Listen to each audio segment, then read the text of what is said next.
So let's just jump in then, guys. All right, cool. Let's do this. So those of you watching, you are in for a treat. Hopefully you've met Markus and Logan before from StreetText. They are two of the most knowledgeable, if not the most knowledgeable people in terms of Facebook ads, digital marketing that I have met in this industry. Oh no, I'm serious, man. You guys are awesome.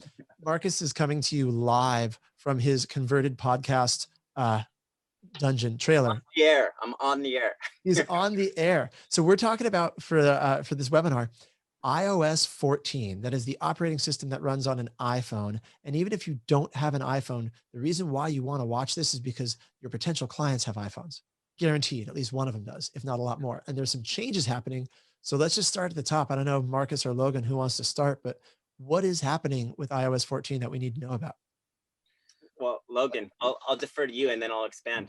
Yeah, I'll give it the quick little Reader's Digest breakdown. And the interesting thing that I see when it comes to iOS alone is Android. Obviously Android has its own system altogether. It's definitely different, of course, but typically when it comes to privacy issues like this, my anticipation is Android's going to follow soon. So first off, to understand, iOS 14 is going to be an opt-in in terms of privacy, whereas it used to be the opposite. In other words, whenever you logged into Facebook from any mobile device, you were in a sense opting in automatically. You're allowing Facebook to track and use the conversion pixels and everything that you've done, from that same device that's currently being tracked and monitored, feeds into the algorithm. So Facebook knows, okay, people like this, who like this ad, are likely going to have similarities to other people who like this ad. So these are the kinds of audience we should continue showing the ad to. So that information has been crucial and essentially one of the, I'll call it the lifeblood of social media, of Facebook, and in the ability to deliver appropriate ads to appropriate individuals. Now, before the conversion pixel really took off and was firing at its way that it's been now, traffic ads were really more the consistent template. And what those do, they don't take into consideration the algorithm. They really just throw the ad out there everywhere and hope for the best and doesn't learn. And unfortunately, unless you're able to get things set back up under this conversion umbrella again, you're kind of going to go back to that.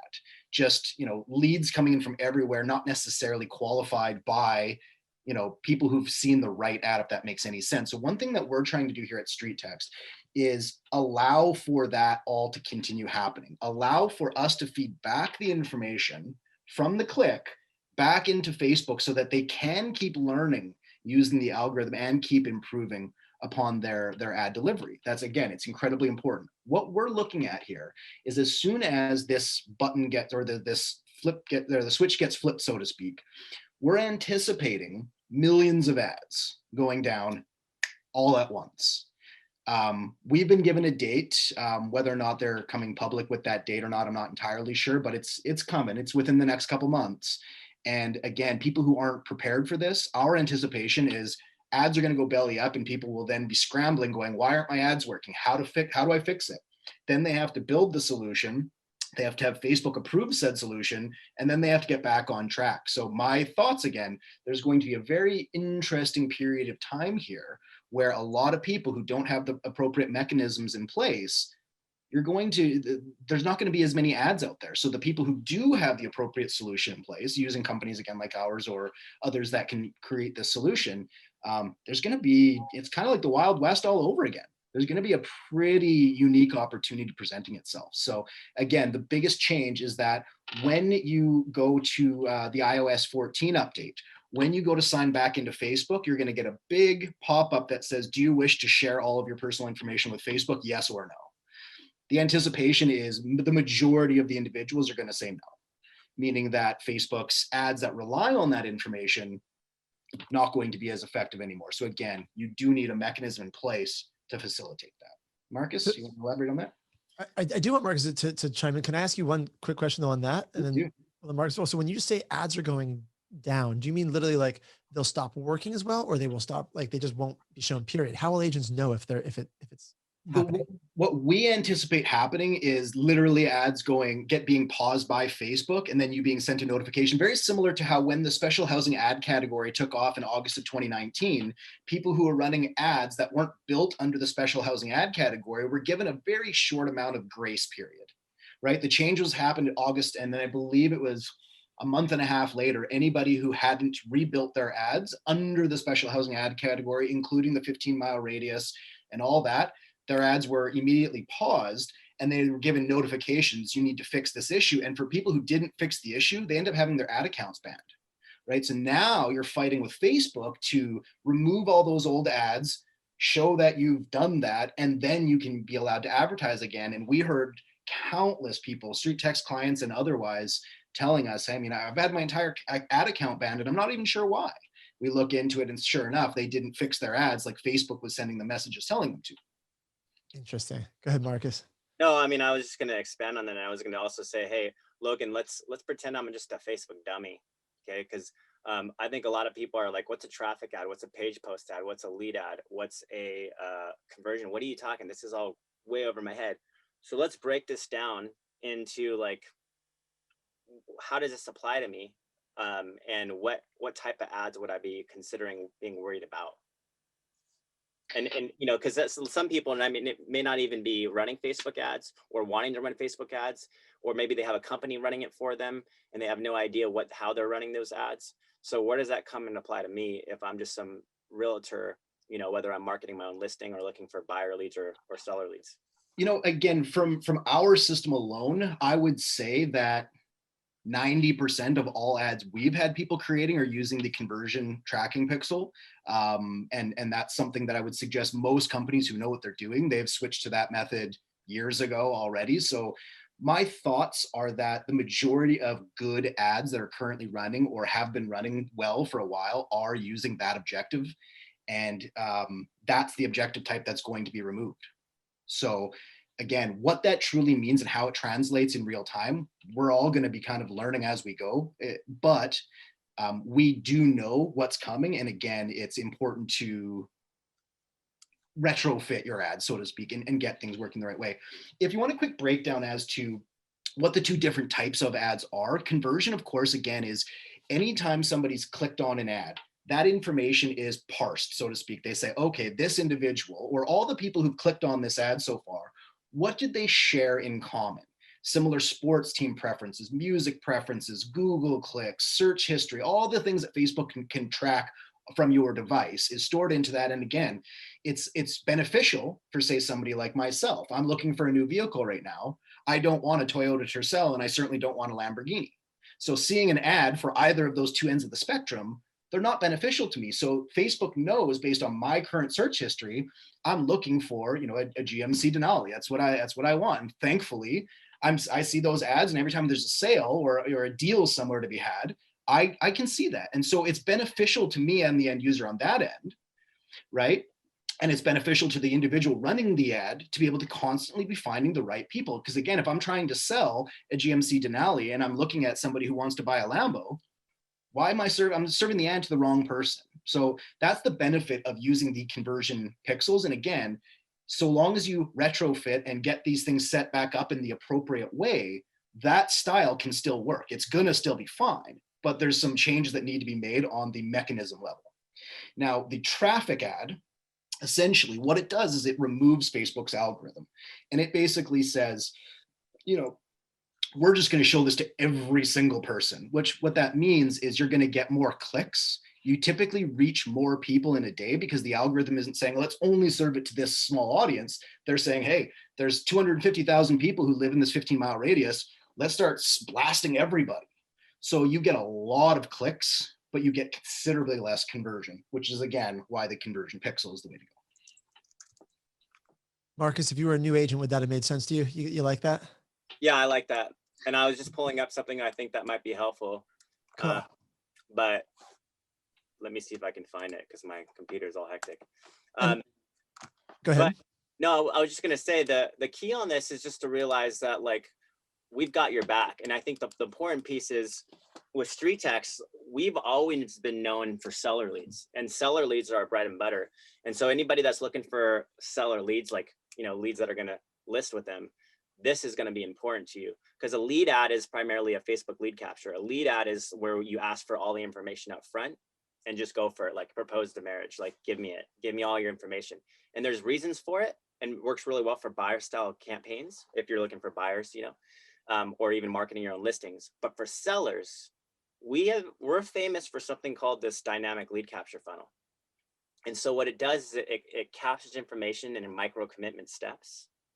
And that in itself is what makes StreetText so unique, because when you look at a click to contact ratio, the conversion pixel that Logan is talking about becomes extremely important, because you're looking at numbers that in some cases go anywhere from, on average, we'll see 50% to some cases 90% of every one of our clicks become a submission. And that's unheard of. For anybody that does their own marketing and advertising on Facebook, if you're in the realms of like 5% or up to 10%, you're really good, right? And then we just put that on steroids. So we have this way that can ensure that if you get a low cost per click profile based on your ad spend, you're absolutely going to get leads. And in that case, Facebook is really a top of funnel solution that really helps you meet more people than you could ever imagined within a 15-mile radius. Again, if you're new to Facebook, you're dealing with the Housing Discriminatory Act, and that affects you in Canada, it affects you in the US. 25 kilometers is what it's called in, Canadian metrics. So, so that being said, it's important to realize that we've already adjusted for that. And for anybody that has a conversion, you should go look to see what kind of marketing and advertising your company is doing for you, or if you're doing it yourself, and make sure that if it's going to shut down, you're ready to pivot.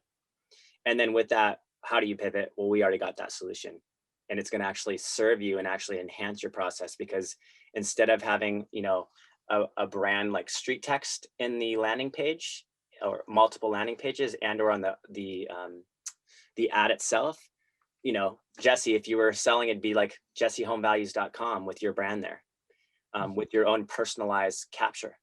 So it's actually going to just enhance your process already and reinforce the brand and the connection.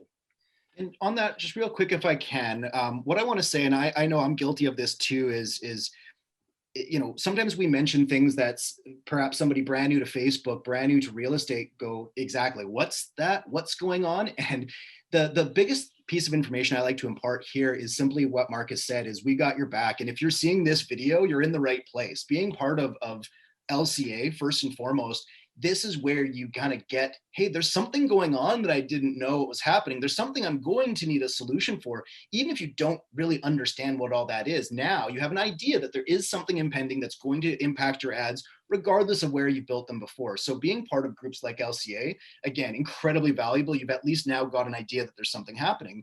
Then again, as that translates to StreetText, there's a company that knows that there's something happening, and we have the ability to help you through it. So again, you come in, and what Mark is talking about is registering your own private domain. We're going to then need to adjust the DNS. We're going to need to do a lot of these little mechanism changes behind the scenes. Again, even myself being relatively techie, I don't fully understand every single little bit of it, but that's fine. We pay much smarter people in-house here to understand exactly what's happening. And yeah, I'm the king of delegation. If I don't know an answer, I'm handing it over, and I default to Logan most of the time. No, I'm just joking. And that's the thing is, though, we get to send it to I get sent things that I'm not fully grasping either. And it's like, why is this happening? How can we fix this? We send it to our dev team, who this is what they do 24/7. They get to figure out, okay, there is an impending change. How do we fix this for all of our users quickly and immediately? That was my question for you guys, was how hard was it to come up with a solution? And do you think that your solution is actually going to have StreetText perform better than before this update rolls out? The anticipation is that regardless of, we feel that our ads are going to continue and not miss a beat. And I don't think they necessarily need to get better than they currently are. I feel we're very satisfied. Well, they're pretty darn good. I'm just curious, as every time you change something, right? I think they're actually going to be better, because for a moment, everybody's ads around the world drop. And with that, we're already prepared. And so as we go to auction against other ads who have already dropped, it just gives us a better, further reach for the spend. And the way, if you look at it this way, look at market share and look at, you can think of like your foot in the sand at a beach, Okay, you take your foot out, you've left a footprint. That's your market, that's your market share, so to speak. Now what happens is as soon as somebody's foot's in the sand and they start dragging their toes out, well, suddenly there's market share availability and people can kind of dig their toes in there and sort of kind of get a base. The more that foot's removed from the sand, the more available market share there is. So if you come in and plant your foot in somebody else's spot, they're going to come try to put their foot back. And if you're not letting them, you've kind of taken over a good portion of that market share. So what we're anticipating, exactly like Markus is saying, is even if our ads don't do better than they currently are normally, they will perform better because there's going to be less competition. Right. Well, that's what I was hearing. That's why I was curious. And I know Tessa just dropped in the box here. If you guys, if you don't already use StreetText, these guys do have a free 7-day trial, which is incredible. You should check it out. You can play with the platform. But sounds like the right time to like either tune up your marketing or start something like this as these changes are about to roll out. Right? Yeah, 100%. We're ready for you. I'll give you a quick presentation of something, obviously I think people are visual, like to see a few things. So what we're known for is this type of ad. Let me do a screen share. Okay, I'm gonna present this for you so it's bigger. Okay, so what we're known for is like a typical map ad image. It's going to say, something along the lines of, if someone were to buy your home, would you sell it, find its value in the current market? Now we throw some emojis. We can make it a satellite image or a map image or even terrain. And with that being said, the ratios are so high because the congruency between the ad image into the landing pages, and it doesn't feel like the salesy, markety, like real estate typical ad with a home on it. That's why I think it works so well. This has been around for about 5 years, and we've never lost a stride. And you can kind of see we've been at it for a long time and produced a lot of leads. So take off your marketing hat, trust StreetText, especially in this realms of we've experimented. We're a preferred Facebook marketing partner. So when something's going to change, like an iOS update is going to change the game, we're getting firsthand knowledge on what to do to make that change be beneficial because we would lose a lot of people if that happened and we weren't aware of it. So we talked to Facebook ad managers from the actual Facebook headquarters, and we make that change with their advice. That being said, we want to make sure you're working smarter, not harder. And this is a key of what makes StreetText so successful, is that we have something that's unique called the split test. And the split test is the most important takeaway that I've ever seen in how you find a strong performing ad on Facebook, especially given the 15-mile minimum radius. Because when you look at these conversion pixels and they're finding like people, if you're like people or those clicks are not favorable for you, it's going to go find more like people. Versus if your like people are favorable and you find more like people, all of a sudden you have this amazing click to contact ratio happening because it's finding more of the same. So the more audiences you could test within the first 24 to 48 hours, the better opportunity you're going to have to find that ideal ad performance. And so we have this built in, with one click that can launch anywhere from 3 to 5 ads and deploy them in that 24-hour period. And you're basically going to let them kind of duke it out for the best ad performance and the best audience. And all those leads that are coming in, because every one of those ads should produce leads, but all of them coming in are going to have the ad ID from which it came from. And the ad ID is going to be revealing to you, because it's going to tell you, obviously, the homes that you want in the neighborhoods you want with the most information. So that's a key takeaway, is a split test. And we'll elaborate a little bit more for anybody that starts trial with StreetText, to try it yourself, see, put your ad spend where your mouth is type of thing and see what happens. Do you have a question, Jesse? No, I love it. And I love the happy people faces on there that show, right? I mean, but split testing sounds like one of these things that's complicated if you don't know what you're doing, but it's such a powerful tool that you guys let people do, right? Would you, and let's see Logan nodding his head. The big one for me is, it's so simple. It's actually not difficult at all. And it's such a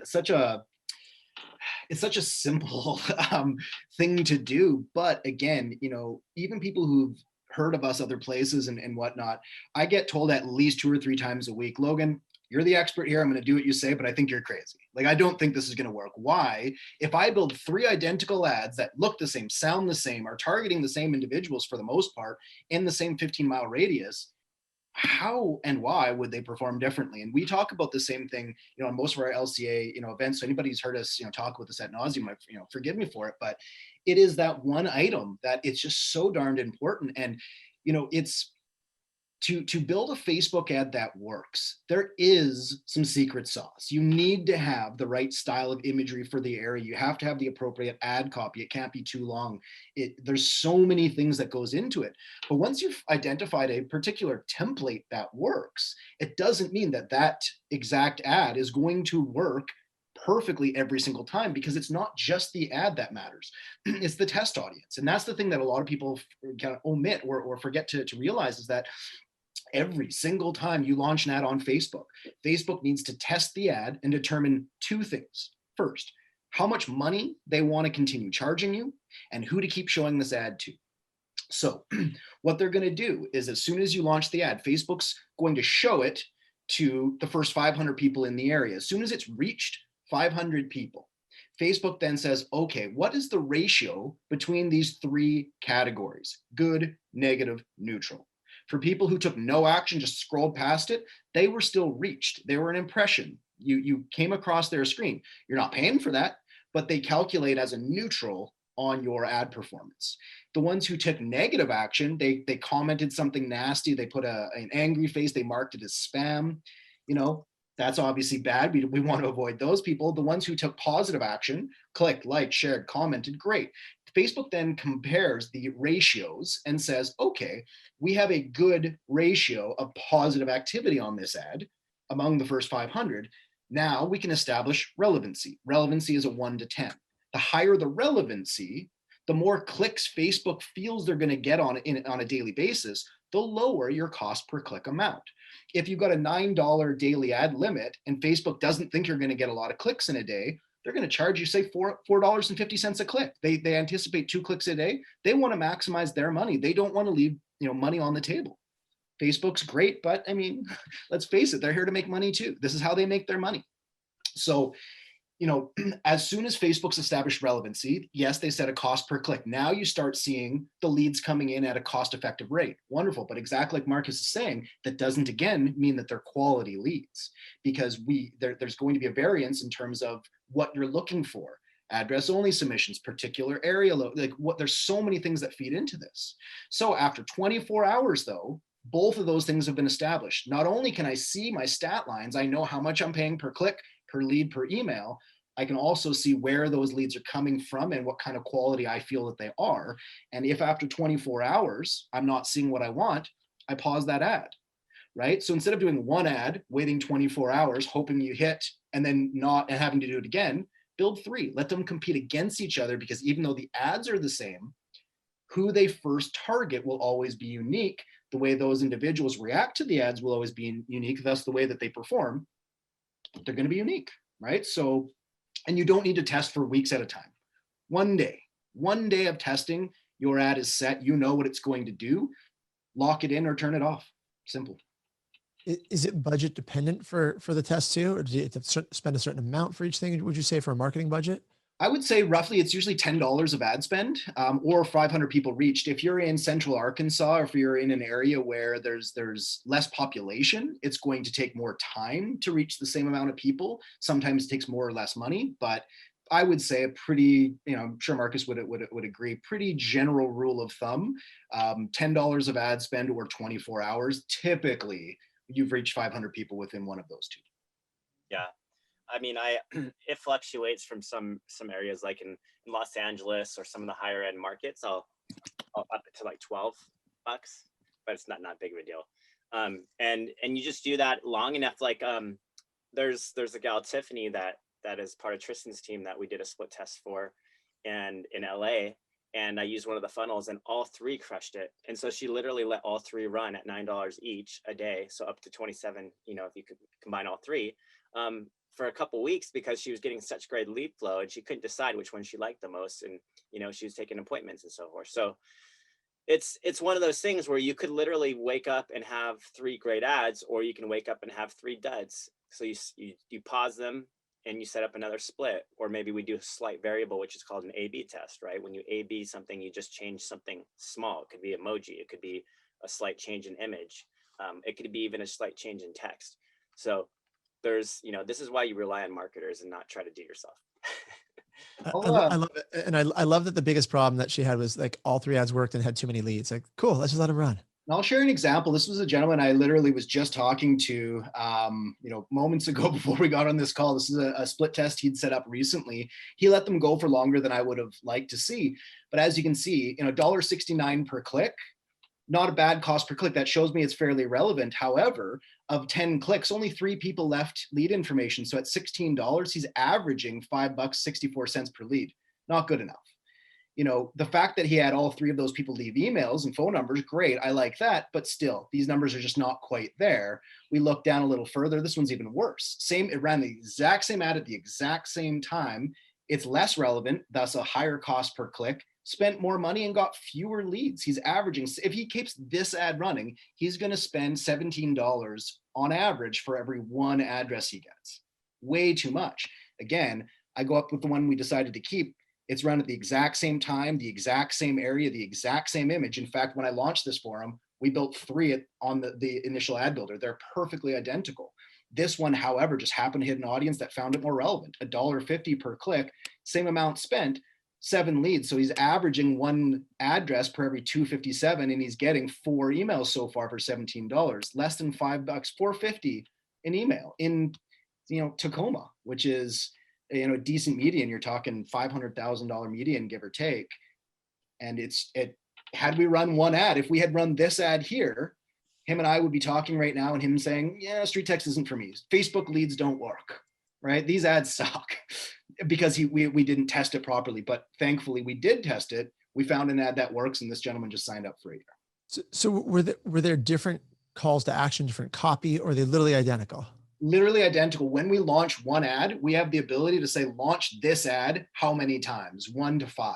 So we went in, I built 1 ad and I replicated it 3 times perfectly. The system built 3 mirror images of each other, and they performed radically different from one another.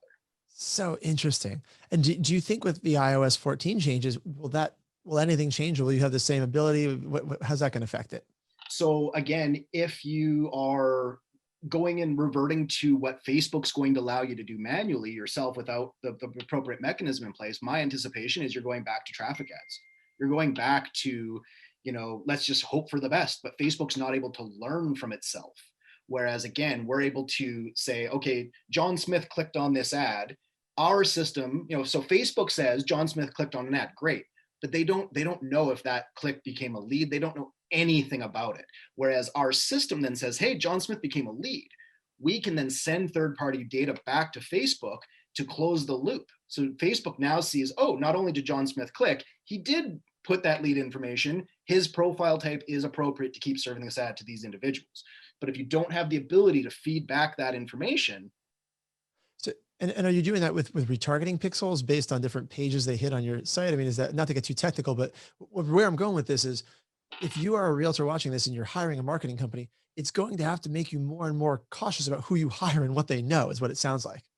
Yeah, it's not done on retargeting. That's not quite how it's working. Retargeting, again, is a subject that we have begun taking on multiple times in our existence, and every single time we're ready to release something that's revolutionary, Facebook completely and wholesalely changes the way that they're operating. So retargeting ads right now, or we put a pin in them, I guess I would say, but we will be launching something surrounding that and moving. I want to expand on retargeting for a second, just because I think it's a really fun sales technique for people. But I'm like, well, why are you retargeting if you never developed a relationship with that person in the first place? Like, where does your brand awareness? So retargeting, I think, is really clever when you have someone, like you create a relationship with them, you've created know, like, and trust. It makes complete sense. Outside of that, I think it's just really fun, but you end up spending a lot of money. I think that your concern should be on creating influence and relationship on the pipeline you're already building, right? So that's that. I wanted to show you something though really quickly, because I love to show this example, because this is actually Tiffany who I was telling you about, and I love to show it because for anybody that says, well, my market's high end, it wouldn't work over here, and I go, okay, well, let me give you an example of an area that has an average $800,000 home, up to $1 million. And so here's the 3 ads we ran, and the ad itself is just this like, you know, what's your home really worth? Enter your address, receive your home value, right? 10 comments, shares, and a bunch of likes. I'm getting to show people that you should always look at comments and likes and reach out to those people and personally message them, because there's a lot of appointments that can be set that way. But that ad, if you look at all 3 of them, it's a satellite image. It doesn't look that appealing to the eyes. It's showing the ocean and all that stuff, right? There's Beverly Hills, Santa Monica, you know, all the nice markets. They click into that and start entering their information, click to contact, just like that, usually on a smartphone. But if you look at this profile, $167 spent there, $167 spent there, $167. And she was running a $9 a day budget on this one. So she left them running because if you see, like, she couldn't quite decide. 102 leads there, 96 leads there, 103 leads, 36, 29, 29, all very similar. So then what she starts doing from there is she starts reviewing all her contacts based on the source ad ID. And then what you start looking at is, okay, where are these coming from? There's a Pasadena phone number, right? Like, she's going to look up that home. She's going to go, okay, so where is this lead? What's this house like? What's this price point? What quality is this? You know, and so that's a lot of this stuff you start learning and digging into to reveal. It's not always the lowest cost per lead. It's not always the lowest cost per lead. And, you know, sometimes when the algorithm's shifting and changing and you're like, ooh, I like this neighborhood that I'm getting more homes in, you're going to pick that ad, even if you're spending $1 or $2 more per lead versus, you know, downtown LA or outskirts, maybe in Compton. You don't want the Compton one. And it sounds like you guys are pretty hands-on to help educate StreetText clients in terms of how to pick their lead, like how, because this is something that, I mean, it sounds like it needs some expertise to help tune these things in. How hands-on are you guys?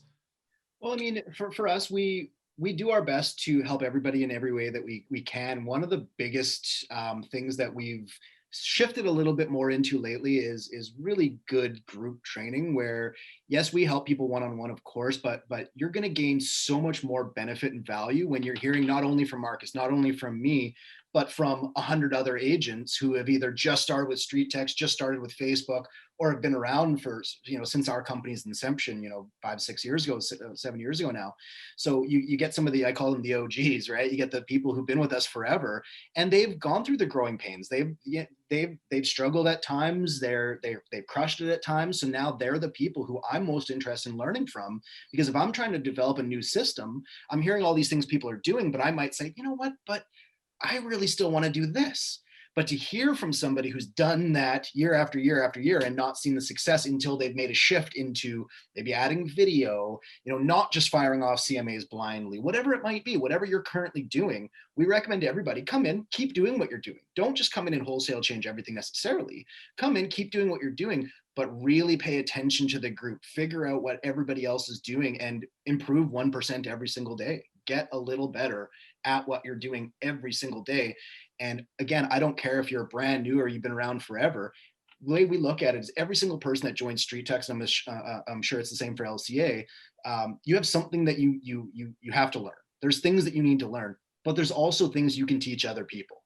Again, you can be an 18-year-old just getting into real estate with zero experience on this side of the fence. There's definitely something that individual can pass on to somebody else, whether it's mentality or process or something. So again, you know, building a collaborative community. And again, for StreetText, it's partnering with lab code agents and people like this who have that same mentality of, I want to get better every day. Yeah. That's a big part of what StreetText does. Speaking of which, and before we run out of time, if you guys watching do have questions, please type it in the comments box. There's a Q&A box if you're live with us on Zoom. Make sure we get a chance to answer any questions that you have, because you're right, Logan. The community you guys have built inside your StreetText group is a pretty strong community where there's a lot of wealth of knowledge and experience. And that's what I was curious about, because it's not just, it's you guys kind of leading and curating, but there's so much other value that I've seen that the people who are using the StreetText platform share with each other. It's pretty cool. Yeah. Like today we talked about like perception, right? You can come in and wearing your sunglasses, and you know you're seeing these leads the wrong way because you're so used to working with Zillow or the bottom of funnel solution, but then you don't understand that the top of funnel is all about relationship, it's all about contribution, it's all about giving back, it's all about planting the seed. It's a relationship focused lead solution. And so many people are not used to having to like put themselves out there and connect personally because they're so used to getting leads like already ready to go. These people are just randomly scrolling down their Facebook newsfeed today. You know, they see this ad that says, what's your home really worth? They enter their information, you know, maybe they get to the form part where they submit their email. They probably in that moment, 99.9% of the time think they're getting an automated home value. And that includes you're running buyer ads and whatever you want. So the key there really is on creating and narrating the experience you want them to have the moment they get into their inbox.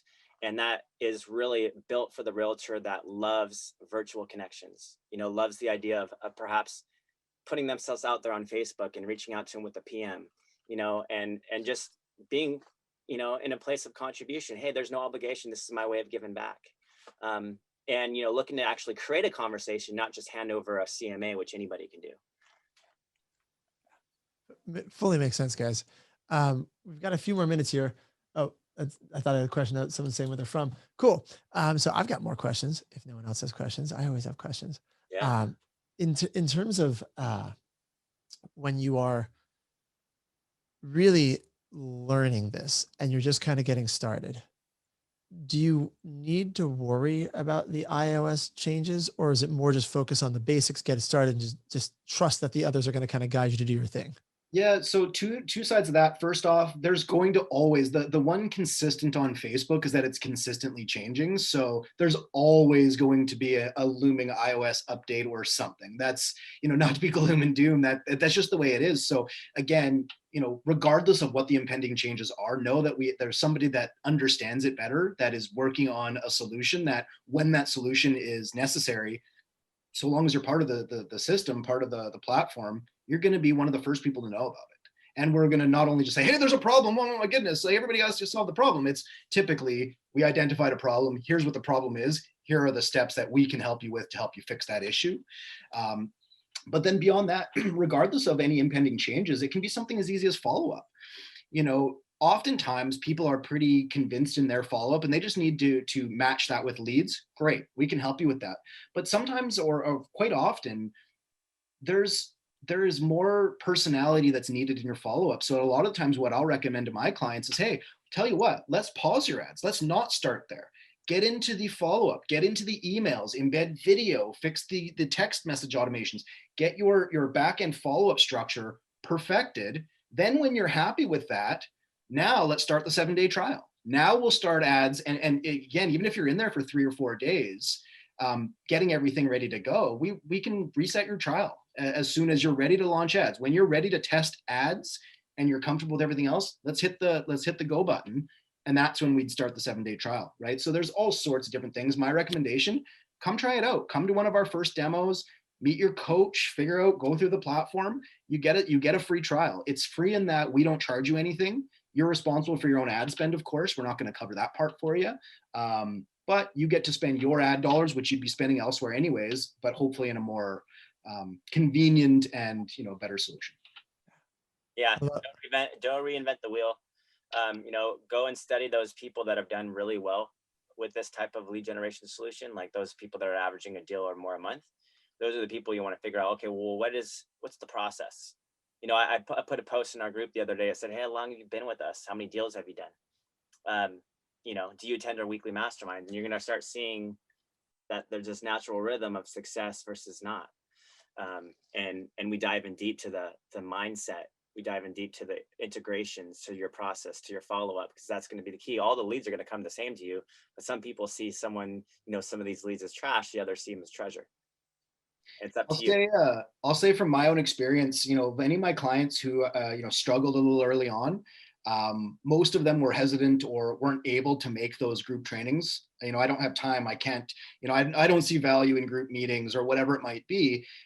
Suddenly we start seeing them on those meetings, and all of a sudden their numbers are increasing, and, you know, you don't hear anything negative from them any longer, because again, you come in and maybe there's a bunch of stuff you need to change. Maybe it was one subtle change you needed to make. It could be as easy as one subtle adjustment, and you don't know what other options you should be taking unless you're hearing from other people saying, here's what I changed, here's what I was doing, here's what I changed, and here's my new results. Somebody can then say, hey, I was doing that exact same thing and I've been struggling. Maybe I should make that change. come to those meetings, be parts of Lab Code Agents, come into our community, never stop learning, and always be delivering value. That's the idea. I love it. And when you say never stop learning, obviously the people on this webinar, people watching, they get that. They're plugging in. So that is the recipe for success, is to continue to plug in. I know you guys do daily demos. I just saw that Tessa dropped in the chat box there, the link if someone wants to book a demo.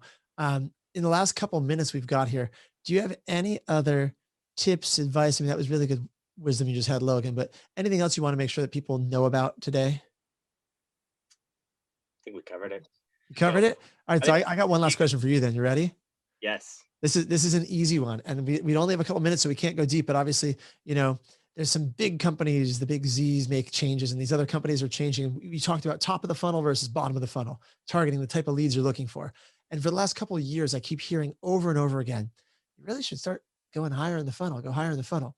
Do you think that's going to is there ever going to be a time when people are going to say, no, you can start targeting the bottom of the funnel again? Or is it only going that direction? What's your crystal ball say? If you are a top 1% earner and you brought in $7 million profit last year and money is no factor and you don't care, you're already scaled to the top level, pay for bottom of the funnel stuff, pay $30, $50, $100 a lead and pass them on to your team and convert them. There's nothing wrong with that.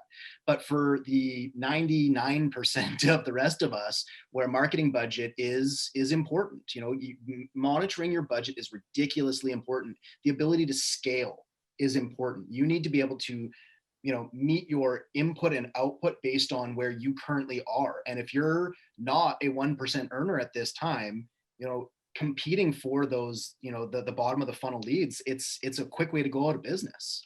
Right? You need to then convert 100% of them. Whereas here, if you convert 3%, you're within the industry average, no problem. 6%, you're crushing it. Right? And I think that's what costs. And that's what StreetText does so well. That's why I wanted to ask that. I'm just curious, right? It really is what your guys, the platform, does so well. I love it. Scalability. That's what it is. Helping people grow, take you where you are now and allow people to grow at their own pace, continue to learn, maybe drop a few more dollars here and there, maybe scale back your budget depending on where you are. We can help you with all that. I love it. And Markus, before we wrap up, will you put your sunglasses on one more time? The webinar got so much cooler when he put his sunglasses on. Did you guys notice that? Like, look at that. I love it. I love it.